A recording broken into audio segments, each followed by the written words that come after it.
Hello friends, स्वागत है आपका मेरे YouTube channel Mukesh child education help desk में। मैं मुकेश कुमार फिर से स्वागत करता हूं आपका chemical reaction and equation chapter के 9th पार्ट्स में। हमने पिछला क्लास में बात किया था chemical reaction and equation part 8 में कि डिकम्पोजिशन रिएक्शंस क्या होता है, और थोड़ा सा डिस्कस किया था डिकम्पोजिशन रिएक्शंस के टाइप्स के बारे में। आज हम डिटेल से उसको जानेंगे। तो डिकम्पोजिशन रिएक्शंस का ये पहला टाइप है थर्मल डिकम्पोजिशन रिएक्शन। देखिए, शायद आपको मेरी राइटिंग अच्छी नहीं समझ में आ रही होगी, अच्छा नहीं दिखता होगा, तो इसलिए हमने इसको माइक्रोसॉफ्ट वर्ड पे मोबाइल से ही टाइप करने की कोशिश की है और थोड़ा इसको कलरफुल बनाया ताकि कुछ अट्रैक्टिव लगे। तो ये थर्मल डिकम्पोजिशन रिएक्शंस हैं। थर्मल का मतलब हमने बताया था हीट, डिकम्पोजिशन माने अपघटित होना, टूटना, और रिएक्शन माने अभिक्रिया। तो ये जो है इसको हिंदी में बच्चे जो है अपघटन अभिक्रिया, ऊष्मीय अपघटन अभिक्रिया भी कहते हैं।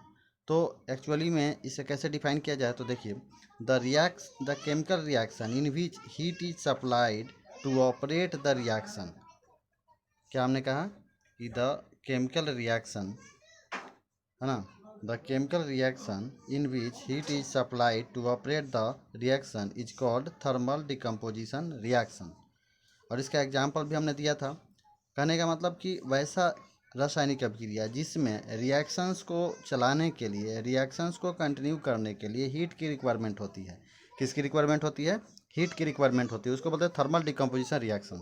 इसका एग्जाम्पल है formation of calcium oxide and carbon dioxide by heating calcium carbonate. यानी कि कैल्शियम ऑक्साइड और कार्बन डाइऑक्साइड का फॉर्म होना किसके द्वारा?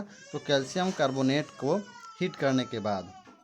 कैसे? तो देखिए, हमने बताया था कैल्शियम कार्बोनेट CaCO3, आप पिछला सीट में जा कर के देख सकते हैं, पिछला जो लेक्चर है उसमें कैल्शियम कार्बोनेट इसको हमने हीट किया तो हीट थर्मल डिकम्पोजिशन है, तो इसको हीट से डिकम्पोज करेंगे तो ये हो गया calcium oxide CaO plus CO2। ठीक है, यहाँ पे अभी तत्काल हम रिएक्शन नहीं लिख पा रहे थे, उसमें क्या बोलते हैं, उसके मोबाइल की हेल्प से टाइपिंग का कुछ गलत अलग जो है सो तरीका है, मुझे पता उतना नहीं है।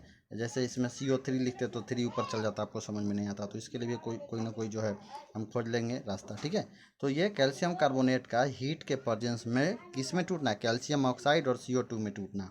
ये हो गया थर्मल डिकम्पोजिशन रिएक्शंस का एग्जाम्पल। ठीक है, इसके अलावा बहुत सारे एग्जाम्पल आपको मिल जाएंगे। जैसे KClO3 है, इसको आप हीट करोगे तो ये शायद KCl प्लस O2 मिलता है। ठीक है, तो इस तरीके से यह भी एक थर्मल डिकम्पोजिशन रिएक्शन का एग्जाम्पल है। जहाँ कहीं भी हीट आपको मिले ऊपर में, है ना, और सिंगल कोई मटेरियल मिले, टूट के एक से ज़्यादा मटेरियल बन रहा है, तो थर्मल डिकम्पोजिशन रिएक्शन का एग्जाम्पल होगा। ठीक है, आगे की ओर बढ़ते हैं। ये हमारा दूसरा जो है डिकम्पोजिशन का पार्ट, ये है फोटो डिकम्पोजिशन रिएक्शन। पिछला क्लास में हमने बताया था आपको कि फोटो मतलब सनलाइट से है। किससे है? फोटो का मतलब किससे है? तो सनलाइट से है। तो सनलाइट के हेल्प से जो रिएक्शंस होता है, जिसमें डिकम्पोजिशन होता है, वो फोटो डिकम्पोजिशन रिएक्शन कहलाएगा। तो यहाँ पे देखिए, फोटो डिकम्पोजिशन रिएक्शन कैसे डिफाइन किया गया है? तो the chemical reaction in which sunlight is required to obtain the constituents of the given compound. Constituents का मतलब क्या हुआ?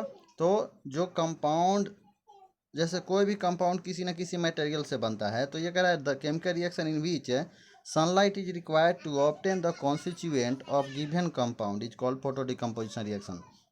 कॉन्स्टिट्यूएंट का मतलब, जैसे कैल्शियम कार्बोनेट की बात कही थी, तो कैल्शियम कार्बोनेट का कॉन्स्टिट्यूएंट या कंपोनेंट क्या क्या था? क्या चीज़ से बना था? वो कैल्शियम ऑक्साइड से, है ना, और CO2 से। तो उसी प्रकार से कॉन्स्टिट्यूएंट होता है।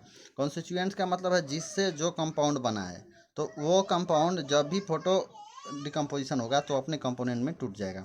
जैसे देखिए, हमने एग्जाम्पल लिया formation of silver chloride, sorry, formation of silver and chlorine gas by silver chloride putting compound in expose to sunlight. जब हम सिल्वर क्लोराइड को, है ना, सनलाइट के एक्सपोज में रखेंगे, एक्सपोज मतलब उसके सामने रखेंगे। जैसे देखिए, ये है सिल्वर क्लोराइड का फॉर्मूला AgCl, पिछला लेक्चर में भी हमने इसको डिस्कस किया था। और यहाँ पे आपका हो गया सनलाइट। ठीक है, आप ध्यान दीजिए, कहीं कहीं सनलाइट के जगह पे HNU भी लिखेगा। HNU का मतलब वही सन का जो एनर्जी है ना, ये आगे हम लोग देखेंगे। HNU जो होता है E बराबर HNU, जो इक्वेशन है उससे आया है। तो एच न्यू का मतलब भी भाई है सनलाइट। तो AgCl को जब हम सनलाइट के एक्सपोज में रखेंगे तो ये टूट जाएगा Ag में और प्लस Cl2 में, Ag में और प्लस Cl2 में। तो चूंकि ये सूर्य के प्रकाश के कारण सनलाइट के प्रेजेंस में ऐसा होता है तो ये कहलाएगा आपका फोटो डिकम्पोजिशन रिएक्शन। ठीक है, हमने एक और यूज बताया था कि इसका जो है गोगल्स जो होता है वो गोगल्स के इनर जो पार्ट्स होते हैं उसमें AgCl या AgBr का लेयर जो है लेप किया रहता है उससे। काहे के लिए? तो कि इसके पास कैपेसिटी होती है जो बहुत हाई टेम्परेचर वाले जो धूप होते हैं गर्मी के दिनों में, तो उससे आंखों को ये बचाता है। ठीक है, इसके बारे में हम लोग डिस्कस कर चुके हैं। तो यहाँ पे हम अभी देखें कि AgCl है चाहे AgBr है, इसको अगर हम सोलर रेडिएशन में सनलाइट में रखेंगे, ठीक है, सनलाइट में रखेंगे तो ये अपने कंपोनेंट यानी Ag और Br2 में टूट जाएगा। अगर Cl है तो Cl2 में टूट जाएगा। ठीक है, इसी के कारण जो है गोगल्स के अंदर AgBr सिल्वर ब्रोमाइड है, सिल्वर क्लोराइड का लेयर लगाया होता है, और जब उस पर धूप पड़ती है तो धूप का जो भी एनर्जी होता है उसको एब्जॉर्ब करके अपने मॉलिक्यूल को तोड़ने में यूज कर लेता है, जिसके कारण वो धूप जो है या जो हाईली जो है खतरनाक जो रिएक्शन जो रेडिएशंस है वो हमारे आंखों तक नहीं पहुंचती है। अब उसके बाद में है इलेक्ट्रोलाइसिस। इसको हम एक और नाम दे सकते हैं electric decomposition reaction. Electric decomposition reaction. ठीक है, चूँकि इलेक्ट्रिसिटी के कारण हो रहा है तो इलेक्ट्रिक डिकम्पोजिशन रिएक्शन भी बोल सकते हैं, ऐसे इसको इलेक्ट्रोलाइसिस बोलते हैं। अब ये क्या होता है भाई? तो इलेक्ट्रोलाइसिस क्या है? तो the chemical reaction in which a compound split into its components by using electricity. बात वही है, इसमें भी कंपाउंड अपने कंपोनेंट में टूट जाता है, लेकिन किसके प्रयोग से? इलेक्ट्रिसिटी के प्रयोग से। तो इसको बोलेंगे इलेक्ट्रोलाइसिस। इसका एग्जाम्पल लिया formation of hydrogen and oxygen gas by water.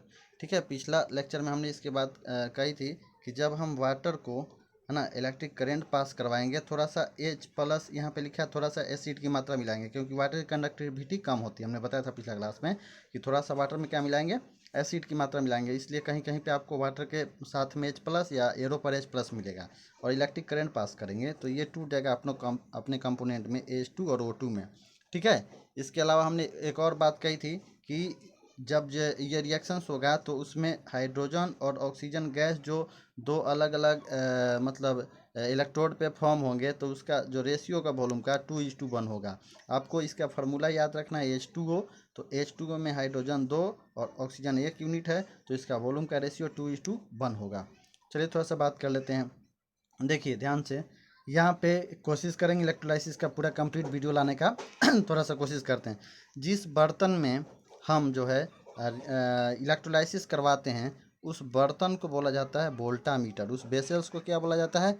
Voltameter. ठीक है, वोल्ट मीटर और वोल्टामीटर में अंतर है। ठीक है, तो वोल्ट मीटर हो गया और वोल्टेज सप्लाई को मापने वाला यंत्र होता है, डिवाइस होता है। वोल्टामीटर इस बर्तन को कहते हैं। ठीक है, ये वेसल्स को।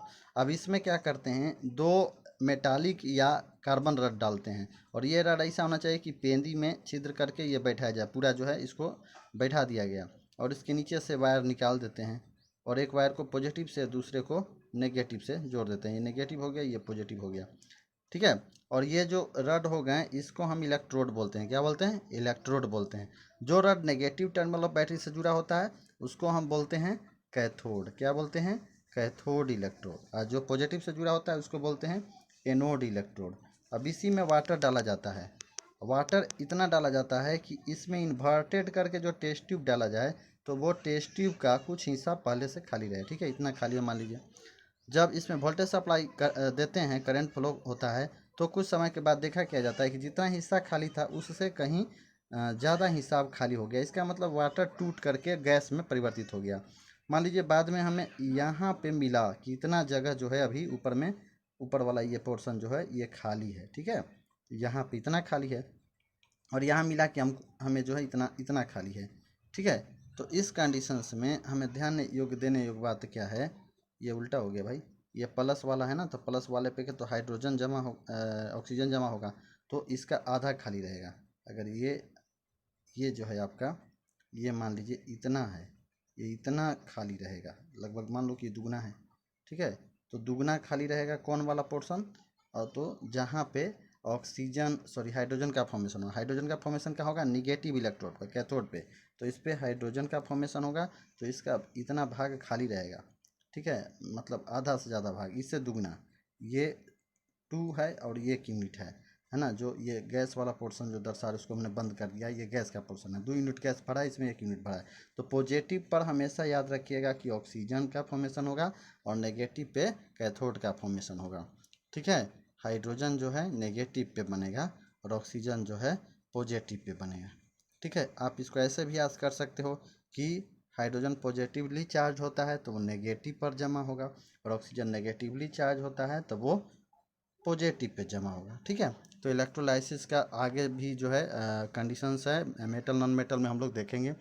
और देखते हैं थोड़ा बहुत और कोई टॉपिक छूट गया है तो हम उसको अगला बार कवर करने की कोशिश करते हैं। अगर आपको मेरी वीडियो पसंद आ रही है तो आप लाइक कीजिए, शेयर कीजिए और सब्सक्राइब कीजिए।